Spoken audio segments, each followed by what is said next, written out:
I'm really also of the belief that, though, trapped emotions are the source of everything that causes us difficulty in life and keeps us from being in our divine nature. I'm also a great believer that it's not that difficult to begin to move this energy once we are aware that that's what's trying to happen. If we allow ourselves into those feelings instead of resisting them, things begin to change. But therein lies the rub, how to get in. And the easiest way in that I've found through 40 or 50 years of searching is through feeling. Our body is just waiting for that magic moment when we begin to allow ourselves to come out of that survival state. And being able to open and be vulnerable to feeling again is the first start of healing our hearts and getting back to our joy. Because if you go down through the layers of those emotions, underneath at the very bottom is your true nature, is your peaceful self, your joyous, your playful, your connected self. We see someone who's happy and joyful all the time and we're like, what's wrong with them? Well, they're really in their natural state. We need to follow the first principle of success that says, think of what you want, not what you don't want. Another thing, if you keep on doing what you're doing, you're going to keep on getting what you're getting. And if we allow those chemicals, those emotions to last for hours or days, that's called a mood.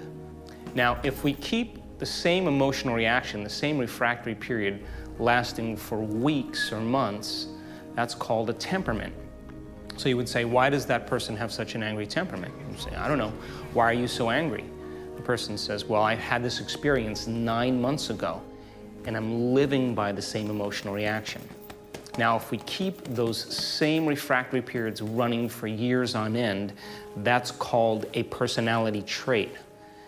So then it makes sense then, in order to change our personality or change some aspect of ourself, we have to look at the emotions that we've memorized that literally are stored in the body.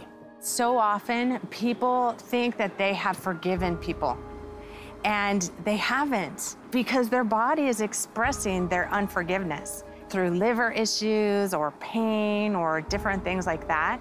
And so then there's no energy to begin to live life until we can resolve our issue, we can resolve our problem. We understand that the power of the mind is proven scientifically that it can heal itself over and over again. And oftentimes you hear a doctor or researcher saying, well, with a lemon in their mouth, well, you know, this placebo effect is ruining our good research. The placebo effect is proving that the mind can heal itself in spite of the sugar pill or the fake operation.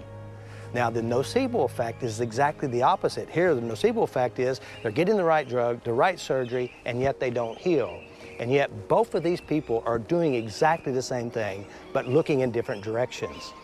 They're using the universal pattern of belief or creation. And here's the interesting thing. Research has shown where they did two groups. One group got fake radiation. That means not even real radiation. And 1/3 of them lost their hair. It is the power of our mind, the power of belief, and the power of our inner creations to manifest and produce healing or no healing.